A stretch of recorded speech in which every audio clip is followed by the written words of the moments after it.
On n'a pas beaucoup de modèles féminins qui sont capables de gérer correctement leur vie personnelle et leur vie professionnelle. Mais il y en a.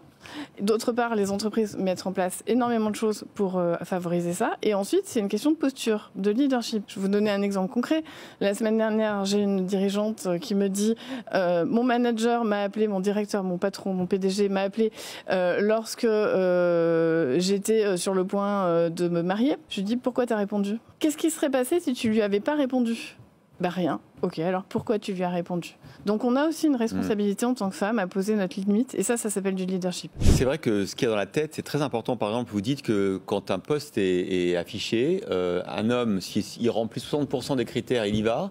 Une femme, elle attend de voir quel est 100% des critères prérequis pour postuler au poste. Exactement, voire même 110 ou 120%. Donc entre-temps, elle va se former, et puis au moment où elle postule, le poste il n'existe plus, ou il a déjà été pourvu, puis après elles vous disent « Oui, mais tu vois, machin qui a été nommé, en fait, il est probablement moins compétent que moi. » Donc ça crée en plus de la dette émotionnelle. À un moment donné, c'est un choix d'oser y aller. Et puis finalement, il y a quelque chose qui se passe quand on passe un certain niveau, c'est qu'on se rend compte que c'est pas forcément plus facile, mais qu'on a beaucoup plus de latitude, de liberté pour organiser, pour trouver un équilibre que ce qu'on imaginait.